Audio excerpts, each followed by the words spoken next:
السلام علیکم، میں بالکل ٹھیک ہوں اور امید ہے آپ سب بھی خیریت سے ہوں گے۔ شکاریات سیریز میں جو کہانی میں آپ کے لیے لے کر آئی ہوں اس کا عنوان ہے گنڈولا کا آدم خور، اور اس کے مصنف ہیں قمر نقوی۔ جن لوگوں کا کبھی شیر سے سابقہ نہیں پڑا انہیں نہ تو اس شکار کی اہمیت کا اندازہ ہو سکتا ہے، نہ ان خطرات کا تصور جو اس حوصلہ آزما کام میں درپیش ہوتے ہیں۔ بظاہر تو ایسا معلوم ہوتا ہے کہ جنگل میں جا کر درخت پر مچان بندھوائی، مچان پر خود بیٹھے، نیچے بھینسا یا کوئی اور مناسب جانور گارے کے طور پر باندھا، اور جب شیر اس جانور کو ہلاک کرنے آیا تو رائفل اٹھا کر شیر کو ختم کر دیا اور شیر کے شکاری بن گئے۔ لیکن یہ کام اتنا آسان نہیں جتنا بادی النظر میں معلوم ہوتا ہے۔ شیر کے شکار کا ارادہ کرنے سے لے کر اس کی ہلاکت تک بہت سے مرحلے آتے ہیں، اور ہر مرحلے پر ذرا سی غلطی، لاپرواہی یا ناعاقبت اندیشی خود شکاری کی ہلاکت کا باعث بن سکتی ہے۔ ان تمام مراحل سے بحسن و خوبی کامیاب گزرنا اور آخرکار شیر کو ہلاک کر دینا بجائے خود ایک بڑا بہادرانہ کارنامہ ہے، اور اس کارنامے کی تفصیلات سن کر ہی اچھے سورماؤں کا پتا پانی ہو جاتا ہے۔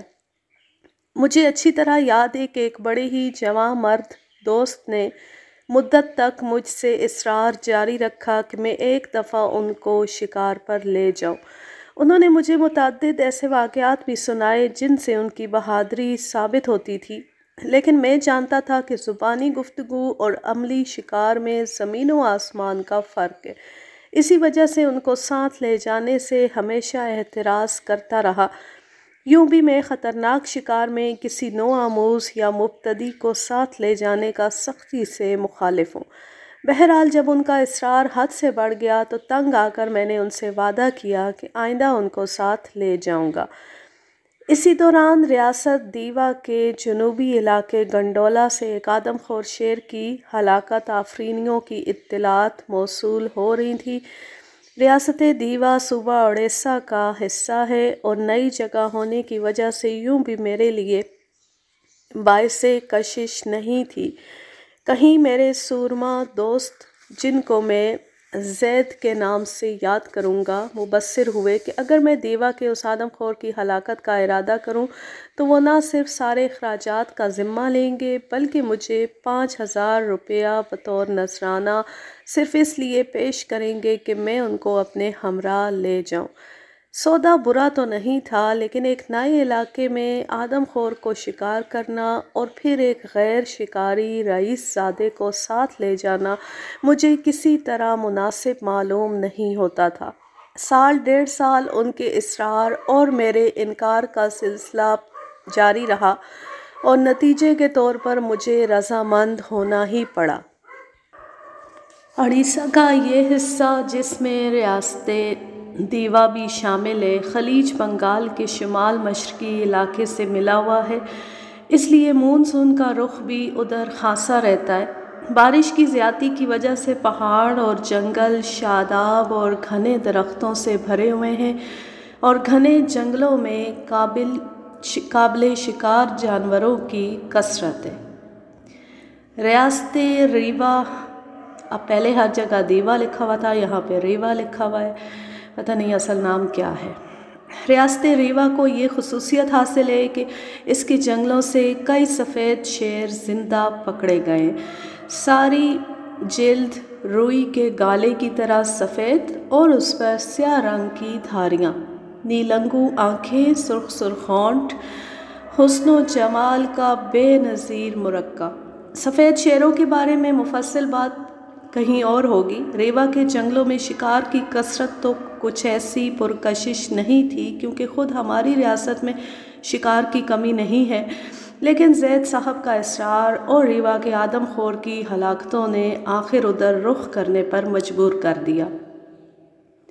گنڈولا بڑے دشوار گزار جنگلوں، پہاڑی نالوں اور ندیوں سے گھرا ہوا خاصا بڑا قصبہ ہے 400-500 گھروں پر مشتمل 4-5 ہزار کی آبادی ہونے کے باوجود آدم خور کی دہشت نے قصبے کا سارا نظام درہم برہم کر کے رکھ دیا تھا۔ نہ ڈاک مقررہ اوقات میں آتی جاتی تھی، نہ سفر ہی ممکن تھا۔ گنڈولہ آنے والی نیم پختہ تنگ سڑکیں گھنے جنگلوں کی آغوش میں سوئی پڑی تھی۔ گنڈولہ کے رہنے والے کچھ غریب بھی تھے اور کچھ امیر بھی۔ ساری آبادی میں صرف ایک رئیس کے پاس فوج کی پرانی جیپ تھی۔ کچھ لوگوں کے پاس اچھے آرام دہ ربے تھے، لیکن زیادہ تر لوگ معمولی بیل گاڑیوں سے یہ سفر کرتے تھے کیونکہ بیشتر سڑکیں اسی قابل تھیں۔ آدم خور شیر کی جرأت اور طاقت و تاراج روز بروز بڑھتی گئی، حتیٰ کہ ڈاک لانے والی جیپ پر بھی سفر محفوظ نہیں رہا۔ ایک سپہر ڈاک کی جیپ گنڈولہ سے 6 میل شمال میں ایکومیک نالے میں سے گزر رہی تھی کہ قریب کے بلند کنارے پر سے آدم خور کا مہیب سر برآمد ہوا، اور قبل اس کے کہ جیپ میں بیٹھے ہوئے 5 آدمی چیخ سکیں، شیر جیپ میں کود پڑا۔ 2 آدمی تو صرف اس کے بوجھ تلے دب کر ہلاک ہو گئے۔ ڈرائیور سٹیئرنگ چھوڑ کر کود گیا۔ ایک آدمی کو شیر نے گردن سے پکڑا، اور جب جیپ بے قابو ہو کر نالے کے ایک کنارے پر چڑھتے چڑھتے ترچھی ہو کر انجن بند ہو جانے کی وجہ سے رک گئی تو شیر اپنے شکار کو لے کر ایک طرف کودا۔ شیر کے وزن اور کودنے کے ناقابل برداشت جھٹکے کی وجہ سے ترچھی کھڑی ہوئی جیپ الٹ گئی، اور پانچواں آدمی جو نشستوں کے درمیان دبک گیا تھا، جیپ الٹنے کے بعد قسمت اچھی ہونے کی وجہ سے الگ گرا اور اٹھ کر ڈرائیور کے پیچھے پیچھے دیوانہ وار گنڈولہ کی طرف بھاگ گیا۔ راجہ صاحب ریوا نے ایک دفعہ خود اس آدم خور کو ہلاک کرنے کا ارادہ کیا۔ کئی مقامات پر ہانکے کرائے، 2-1 راتیں مچان پر گزاری، لیکن آدم خور شکار نہ ہوا۔ ریاست کے چند دوسرے امراء بھی مدت تک اس کی ہلاکت کے در پہ رہے۔ جعفری صاحب جو پٹنہ کے مشہور رئیس اور بہار کے شکار دوست حلقوں میں خاصے مقبول تھے، اسی شیر کے شکار میں زخمی ہوئے۔ راجہ صاحب ریوا نے رعایا پروری کے پیش نظر فوج کا ایک دستہ متعین کیا کہ ایک بختر بند گاڑی کی حفاظت میں گنڈولہ سے نکلنے والی 3 سڑکوں پر 20-20 میل تک صبح و شام گشت کریں۔ اس کا بھی کوئی فائدہ نہ ہوا، بلکہ 2 سپاہی بھی آدم خور کا لقمہ بن گئے۔ ایسے اگر فوجی دستے آدم خوروں کو ہلاک کر لیا کریں تو پھر بات ہی کچھ نہ رہ جائے۔ آخر راجہ صاحب نے یہ گشت بند کرا دیا۔ گنڈولہ کی اتنی بڑی آبادی نہ تو گھروں میں مقید رہ سکتی تھی، نہ ساری دنیا سے کنارہ کش ہونا ممکن تھا۔ آخرکار کوئی نہ کوئی کہیں ادھر ادھر آتا جاتا، اور کسی نہ کسی روز ایک آدھ آدمی اس موذی کے ہتھے چڑھ ہی جاتا تھا۔ راجہ صاحب ریوا نے 2-1 شہرت یافتہ پیشہ ور قسم کے شکاریوں کو بھی طلب کرنے کی کوشش کی، جن میں کینتھ ہینڈرسن کا نام بھی قابل ذکر ہے، لیکن کوئی بھی اپنی مصروفیات چھوڑ کر نہ آ سکا، اور یہ قصہ طول پکڑتا گیا، حتیٰ کہ ریاست کے نائب معتمد جنگلات کو راجہ صاحب کے حکم سے اس بلا کے استحصال کے لیے خود گنڈولہ آنا پڑا۔ نائب معتمد اچھے شکاری اور جری آدمی تھے۔ انہوں نے سب سے پہلے تو وہی عام طریقہ شکار اختیار کیا کہ جا بجا بھینسیں بندھوائے، جن میں سے ایک مارا گیا۔ جس جگہ گارا ہوا وہیں ایک بلند درخت پر انہوں نے مچان بندھوائی اور لاش کے بقیہ حصے کو سامنے رکھوا کر جلوہ افروز ہوئے۔ ساری رات آنکھوں ہی آنکھوں میں کاٹی اور شیر کو شکار کرنے کے خوش آئند خواب دیکھتے رہے، لیکن ان کے خواب شرمندہ تعبیر نہ ہوئے، حتیٰ کہ صبح کے نور نے ان کے تصورات کا طلسم شکست کیا اور یہ حضرت درخت کو چھوڑ کر معتمدی کو گلے لگائے گاؤں واپس آ گئے۔ شکار تو نہ ہوا، البتہ معتمد کے دل میں شیر کی ہیبت بڑھ گئی۔ 15 روز گنڈولہ قیام کر کے انہوں نے اپنی باعزت ناکامی کے اعتراف میں ایک رپورٹ مرتب کی۔ جن میں اپنی فرضی کوششوں کی طویل داستانیں سپرد قلم کر کے راجہ صاحب کی خدمت میں پیش کر دی۔ ریاست ریوا میں شکار ممنوع ہے، لہٰذا ریوا پہنچ کر مجھے راجہ صاحب کے سامنے پیش ہونا پڑا۔ بڑی شفقت کے ساتھ پیش آئے اور شکار کی اجازت ہی مرحمت نہ کی بلکہ وعدہ کیا کہ ریاست کے حکام کو مطلع کر دیں گے کہ مجھے ہر قسم کی سہولت مہیا کی جائے اور گارے کے لیے بھینسیں مفت فراہم کیے جائیں، نیز جتنے عرصے میں ریاست میں مقیم رہوں تمام وقت شاہی مہمان تصور کیا جاؤں۔ مجھے بھی ان اعزازات سے کیا تکلف ہوتا؟ تکلفاً میں نے کہا کہ اس کی کیا ضرورت ہے؟ اس پر راجہ صاحب نے محبت آمیز برہمی سے فرمایا کہ یہ ان کا حکم ہے اور میں انکار نہیں کر سکتا۔ راجہ صاحب نے دریافت کیا کہ گنڈولا کس روز جانے کا ارادہ ہے۔ میں نے دوسرے ہی روز جانے کی خواہش ظاہر کی تو معلوم ہوا کہ وہ اپنے باڈی گارڈ کو ایک فوجی دستے کے متعین کر دیں گے کہ مجھے بحفاظت گنڈولا پہنچا دے۔ میں نے معذرت کی کہ یہ بالکل غیر ضروری حکم ہے، میں گنڈولا اس لیے تو نہیں جا رہا تھا کہ فوج اور باڈی گارڈ میری حفاظت کرتے پھریں، یہ بات شکار کے مقاصد کے قطعی منافی ہے۔ تاہم جب میں گنڈولا پہنچا تو وہاں کے ناظم و تحصیلدار مجھے خوش آمدید کہنے موجود تھے اور تحصیل کے ایک بنگلہ نما مہمان خانے میں مجھے ٹھہرایا گیا جہاں جدید قسم کا ہر ضروری سامان مہیا تھا۔ گنڈولا کا افسر اعلیٰ جسے میں ناظم کہہ چکا ہوں شام کو چائے کے وقت دوبارہ میرے پاس آیا تو آدم خور کی تاخت و تاراج سے متعلقہ پولیس کی رپورٹیں ساتھ لیتا آیا۔ غالباً راجہ صاحب نے اس کو حکم دیا ہوگا کہ وارداتوں کا سارا ریکارڈ مجھے دکھایا جائے۔ میں نے چائے پی اور مختلف موضوعات پر گفتگو ہوتی رہی۔ ناظم خود شکاری نہ ہونے کی وجہ سے مجھے کچھ ایسی کارآمد معلومات تو بہم نہیں پہنچا سکا۔ اس نے کہا، غالباً آپ ایک پٹواری سے ملنا پسند کریں گے جو کل ہی شیر کے چنگل سے بچ کر آیا ہے۔ ضرور، کہاں ہے وہ؟ میں نے اسے طلب کر لیا تھا، باہر ہوگا۔ انہوں نے سپاہی کو آواز دی اور پٹواری کو پیش کرنے کا حکم دیا۔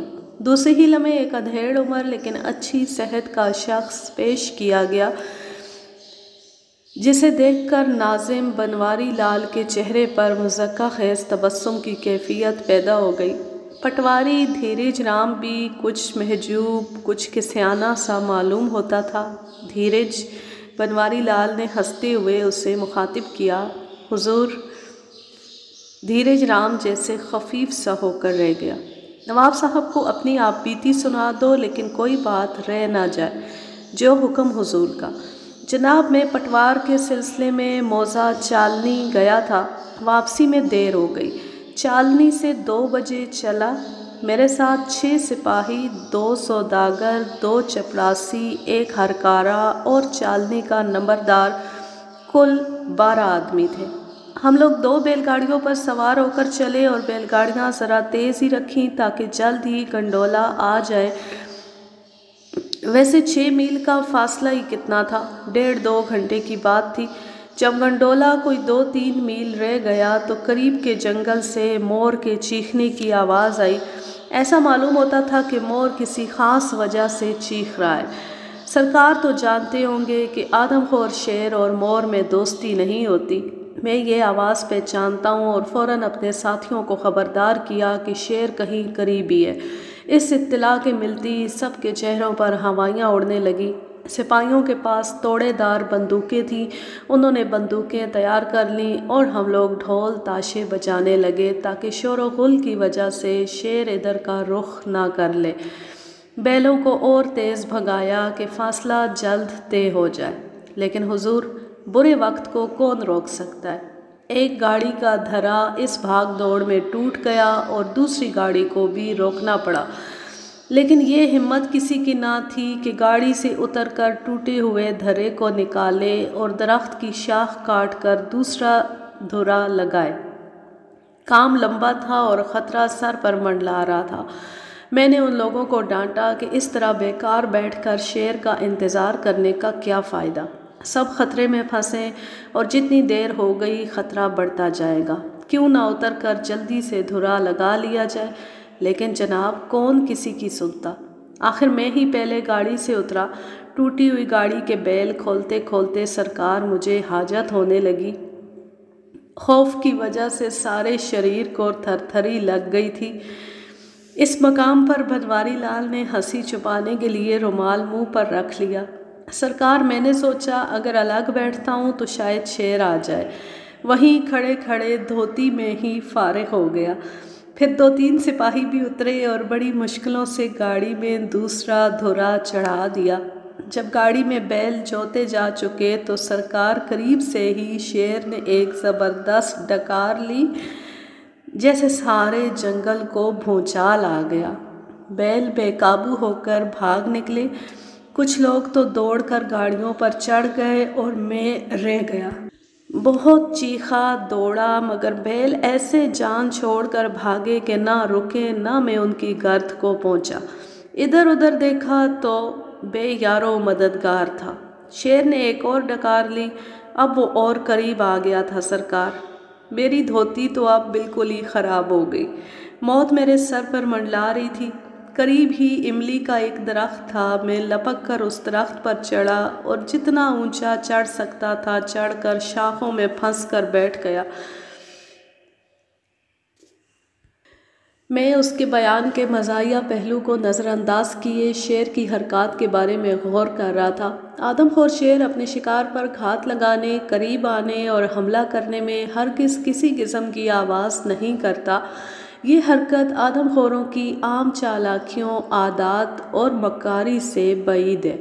یقیناً جس شیر نے اس طرح دھاڑ کر اپنی قربت کا اعلان کیا وہ اس آدم خور کے علاوہ کوئی دوسرا شیر تھا، لیکن جس علاقے میں دھیرج نے اس شیر کی موجودگی بیان کی وہی علاقہ زیادہ تر آدم خور کی چولاں گاہ اور مملکت میں شامل تھا۔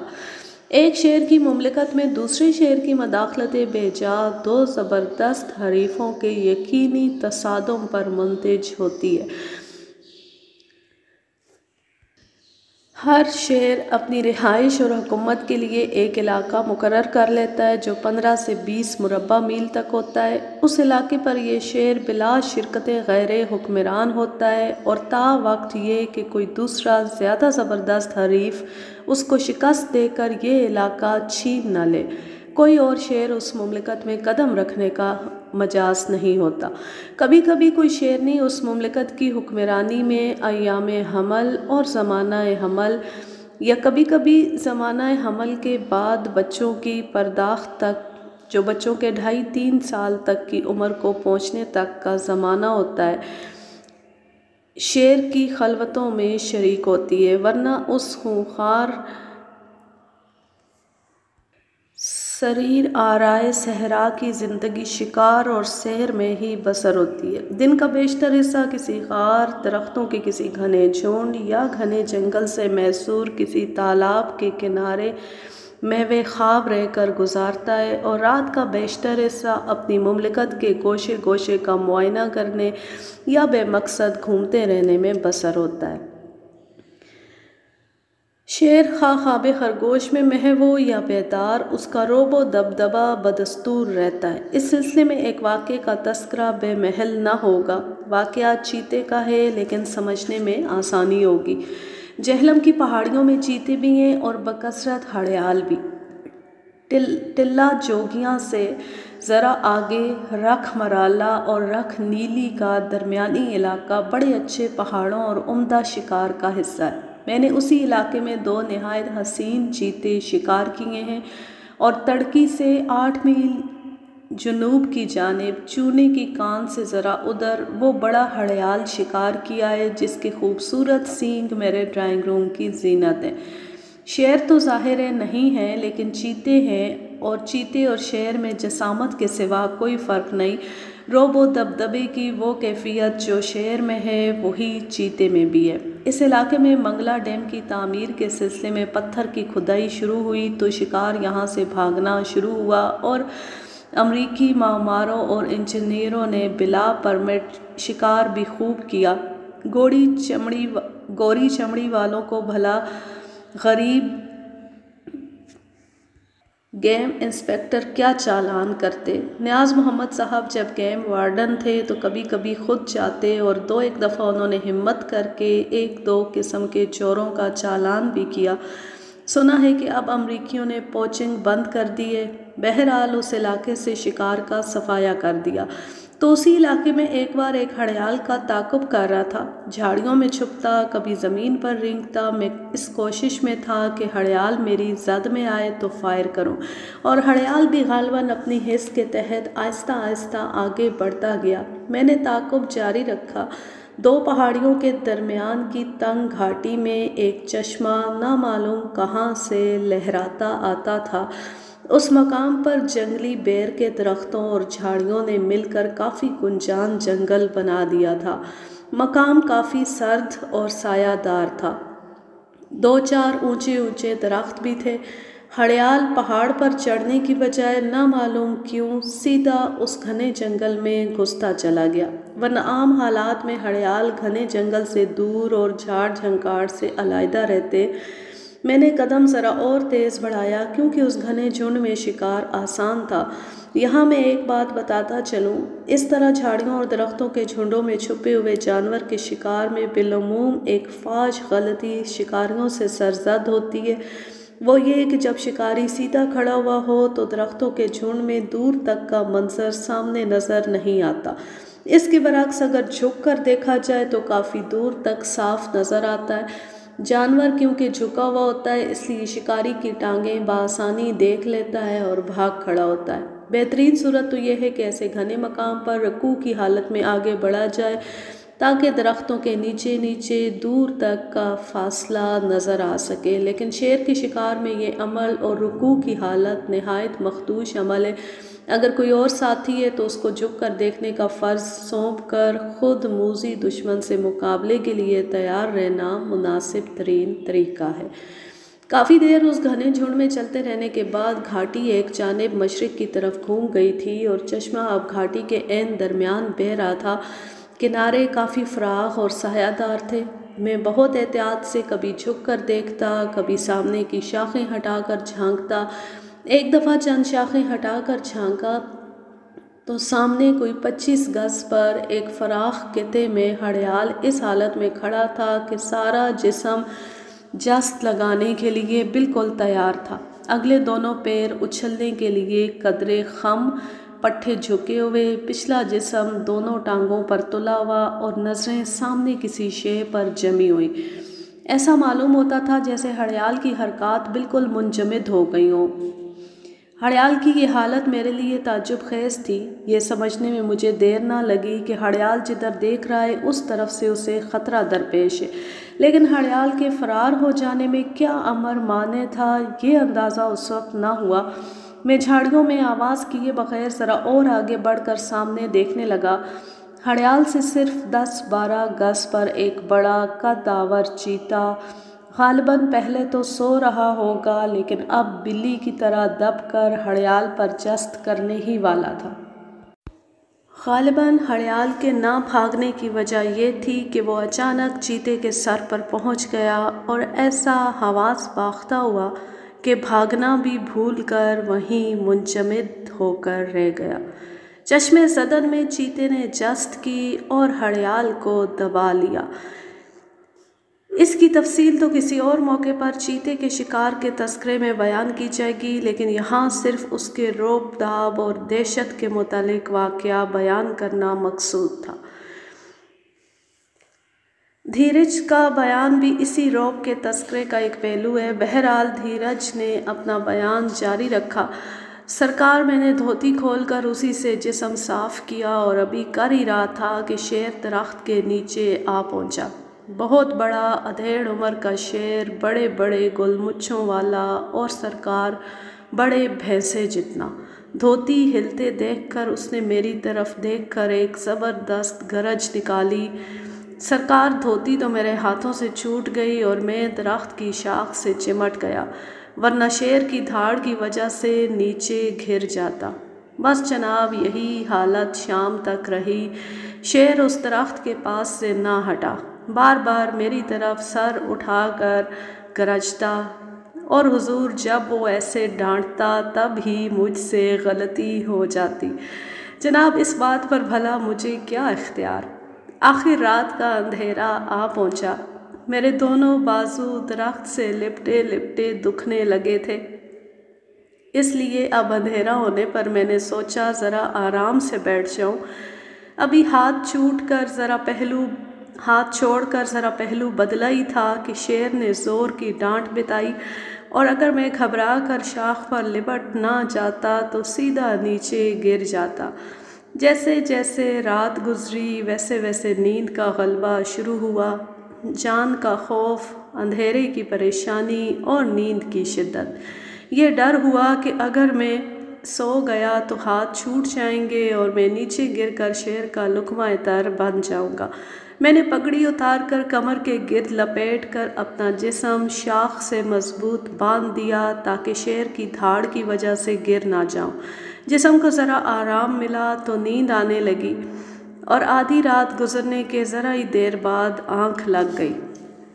لیکن وہ سونا بھی کیا تھا سرکار، ایک ہی طرح بیٹھے بیٹھے سارا بدن سن ہو گیا، مچھروں نے بھی یلغار کر رکھی تھی۔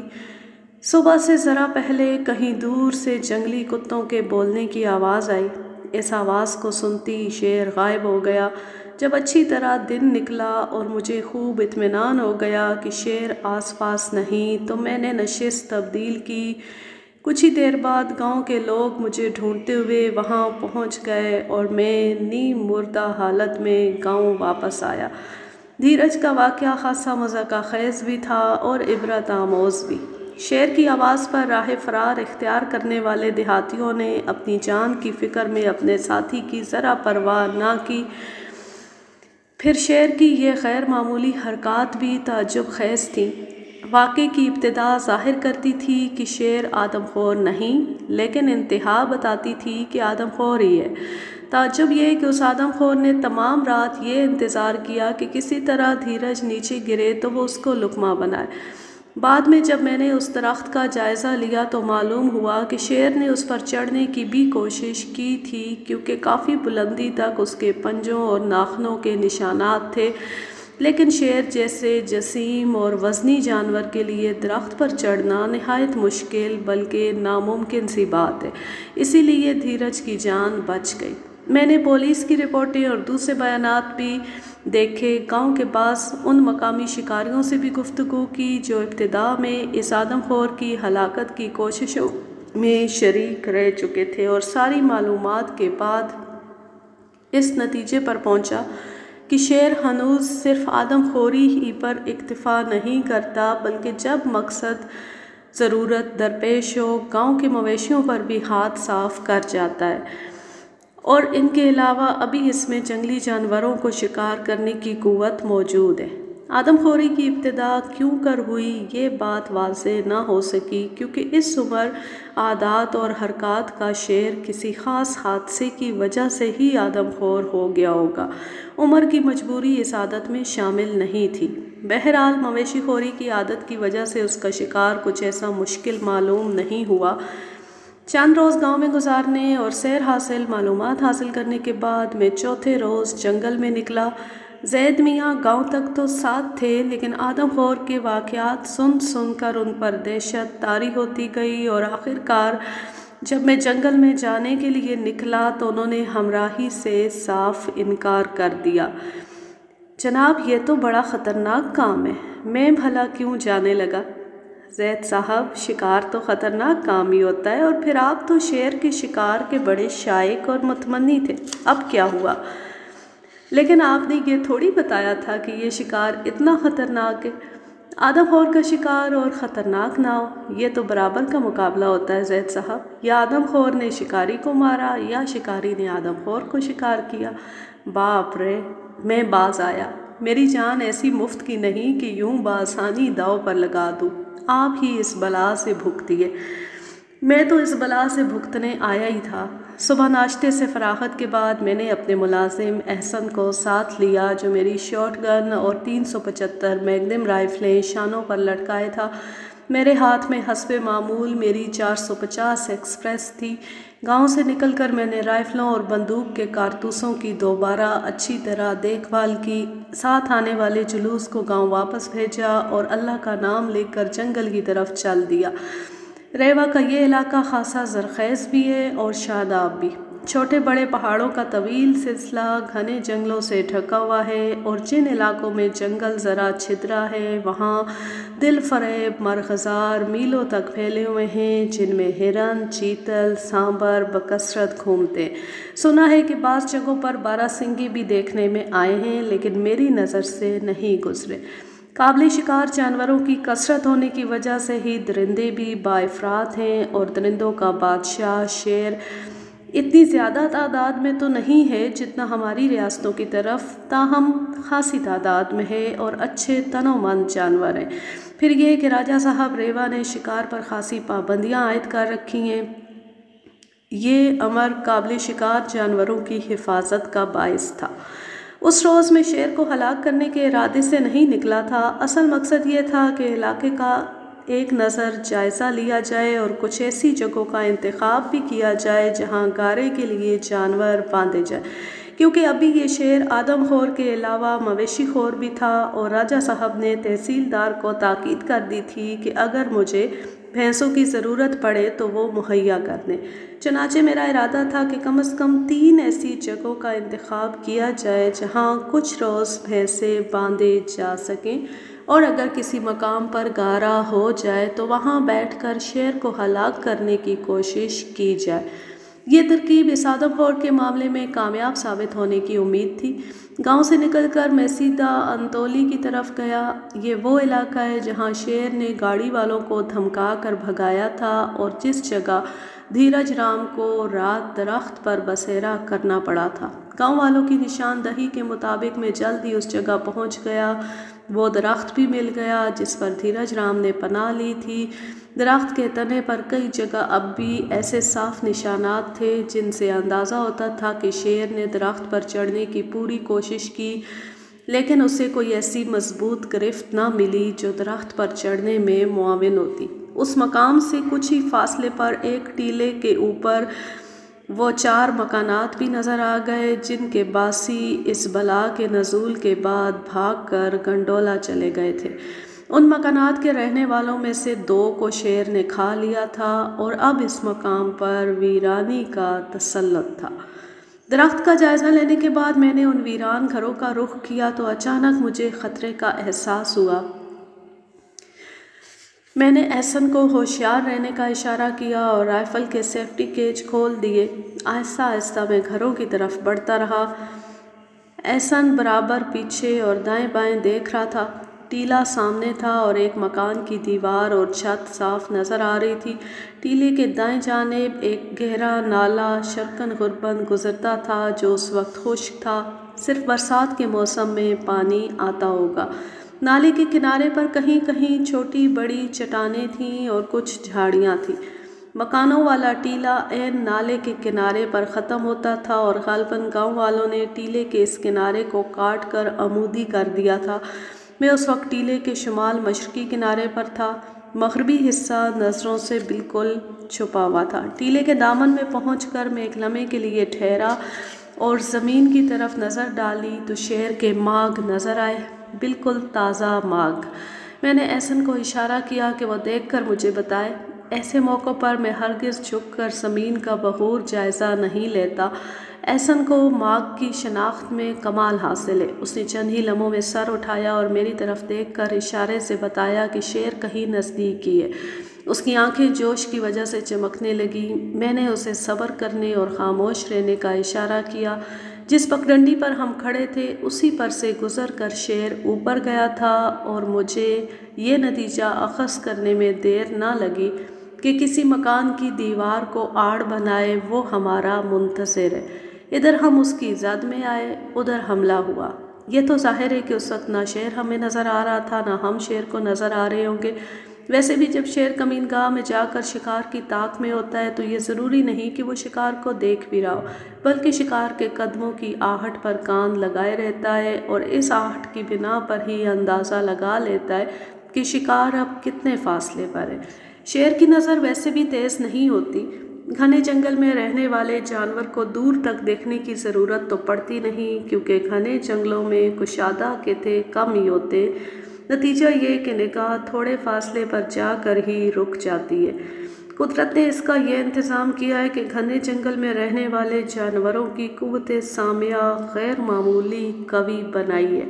شیر کی قوی قوت سامعہ کا ایک واقعہ نواب قطب یار جنگ نے اپنی کتاب میں لکھا ہے۔ نواب صاحب ایک چٹان کی آڑ میں بیٹھے چیتوں کے ایک مندے کو دیکھ رہے تھے۔ ایک دفعہ نظر اٹھی تو کوئی 500 گز کے فاصلے پر ایک شیر بیٹھا نظر آیا۔ انہی کی طرح وہ بھی ایک پتھر کے پیچھے بیٹھ کر چیتوں پر تاک لگائے تھا، لیکن یہ کچھ ایسے ڈھب سے بیٹھے تھے کہ شیر نے ان کو نہیں دیکھا، یا ممکن ہے دیکھا ہو لیکن یہ بے حس و حرکت بیٹھے تھے، اس لیے وہ چٹانوں میں ان کو تمیز نہ کر سکا۔ کافی دیر اسی طرح گزر گئی تو ان کو ایک طرح بیٹھنے میں تکلیف ہونے لگی۔ آخرکار تنگ آ کر انہوں نے ذرا پہلو بدلا۔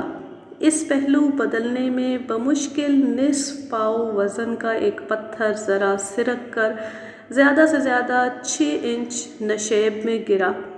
اتنی ہلکی آواز ہوئی کہ انسان 20 گز پر بھی نہ سن سکتا، لیکن شیر نے وہ آواز 500 گز پر سن لی۔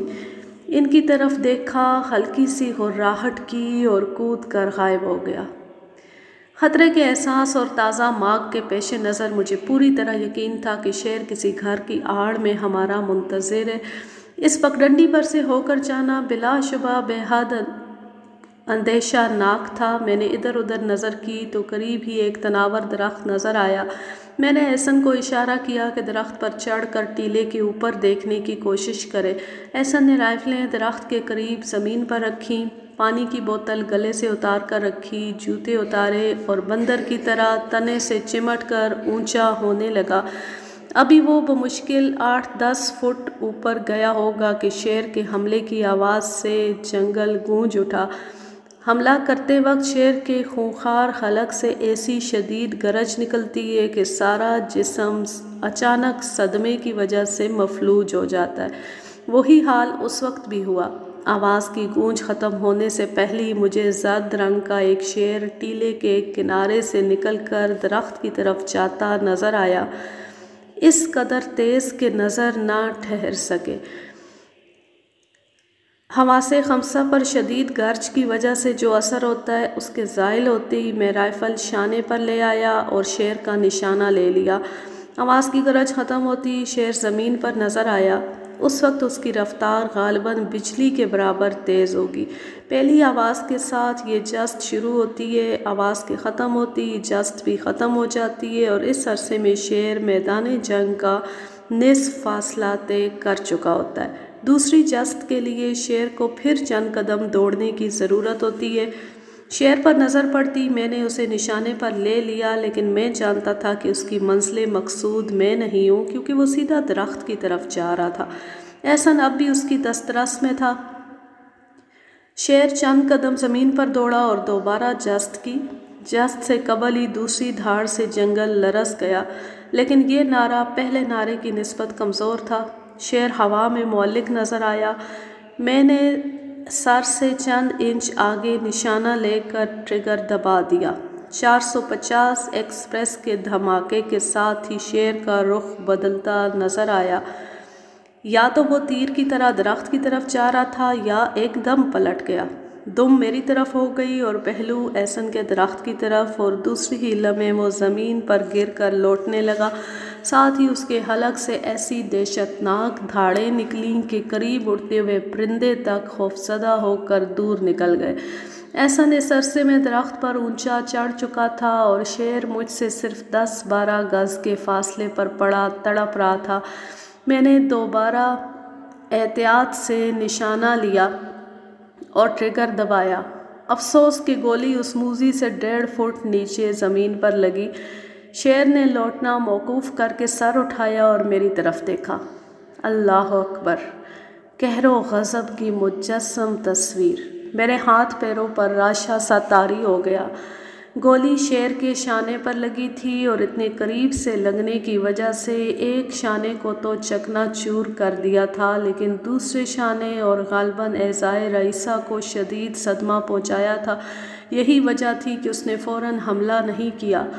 میں نے پیچھے ہٹنا شروع کیا اور اسی دوران میں رائفل کو دوبارہ لوڈ کرنے کی ناکام کوشش کرتا رہا۔ نظر شیر پر سے ہٹانا موت کو دعوت دینے کے برابر تھا۔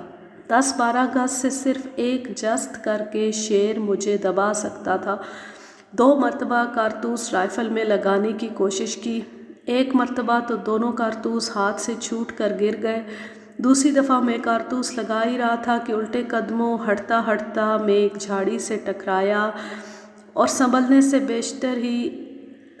سے پیشتری ایک کانٹوں بھری جھاڑی پر سے کلابازی کھائی اور سر نیچے ٹانگیں اوپر زمین پر گرا۔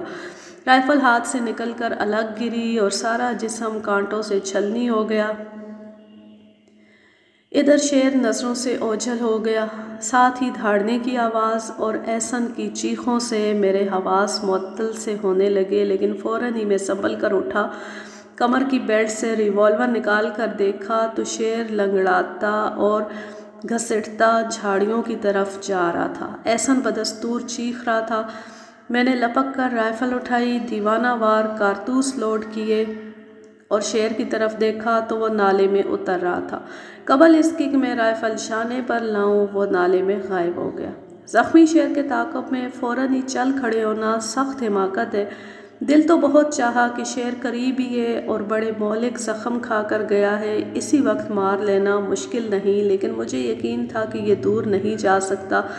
اتنا انتظار ضروری ہے کہ اس کے زخم ٹھنڈے ہو جائیں اور خون کی زیادہ مقدار نکل جانے کی وجہ سے کمزور ہو جائے۔ وہی اس کو تلاش کرنے کا مناسب وقت ہے۔ اس وقت تو ضروری تھا کہ میں اپنی حالت درست کرتا۔ جسم میں کئی جگہ کانٹے لگ گئے تھے، انہیں نکالنا اہم ترین کام تھا۔ سر میں چوٹ آئی تھی، ایک ہاتھ کی کونی سے خون بہہ رہا تھا۔ بہرحال میں نے احسن کو نیچے اترنے کا اشارہ کیا اور خود بڑھ کر درخت کے قریب آ گیا۔ نالے کے اندر سے 2-3 مرتبہ شیر کے درد و تکلیف کی وجہ سے ہررانے اور دھاڑنے کی آواز آئی۔ اس کے بعد خاموشی چھا گئی۔ ہر آواز کا فاصلہ زیادہ ہوتا گیا، اس کا مطلب یہ تھا کہ شیر آگے بڑھتا گیا ہے، پھر بھی اس کا بہت دور نکل جانا قطعی ناممکن تھا۔ اتنے نزدیک سے 450 بور کی نرم سیسے کی گولی کھا کر کون بچتا ہے؟ احسن درخت سے اترا تو بری طرح مجھ سے لپٹ کر رونے لگا۔ اس کی حالت پر مجھے ہنسی بھی آئی اور تعجب بھی ہوا۔ ارے بھائی، اب روتے کیوں ہو؟ حضور، میں تو سمجھا سرکار گئے، جب تک زندگی ہے تب تک کوئی نہیں مار سکتا، وقت پورا ہو گیا ہوتا تو اس موقع پر بچنا ممکن نہیں تھا۔ بہرحال اللہ کا شکر ہے۔ میں نے قمیض اتاری تو احسن نے جا بجا خراشیں صاف کی اور کانٹے نکال دیے۔ کوہنی میں کوئی تیز پتھر لگا تھا جس نے آستین کاٹ کر گوشت اڑا دیا تھا۔ سر میں بھی 1-2 گومڑ اٹھائے تھے۔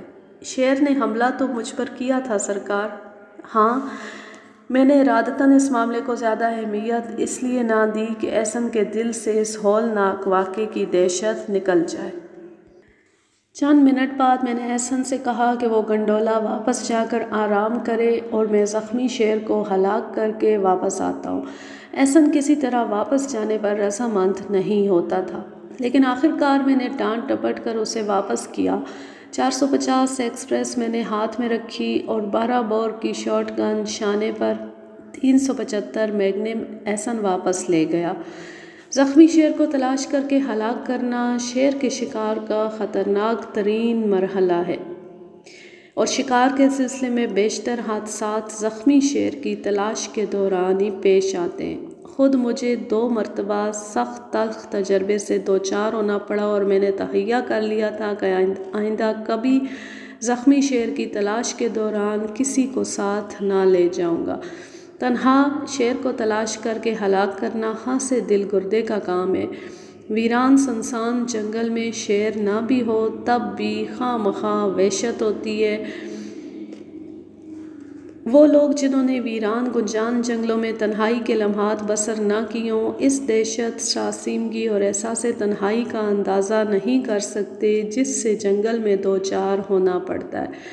لیکن تنہا ہونا بہرحال شیر کے شکار میں بہترین عمل ہے۔ احسن کے واپس جانے کے بعد دیر تک میں ایک درخت کے تنے سے پشت لگا کر کھڑا رہا اور گویا اعصاب کو آرام دیتا رہا۔ اس کے بعد میں دوبارہ اس ویران گاؤں کی طرف چلا۔ اب وہاں کسی قسم کے خطرے کا امکان نہیں تھا، تاہم میں کسی اچانک پیش آنے والے خطرے سے مقابلے کے لیے تیار تھا۔ آج کے لیے بس اتنا ہی۔ اس کہانی کا دوسرا اور آخری حصہ انشاءاللہ اگلی دفعہ۔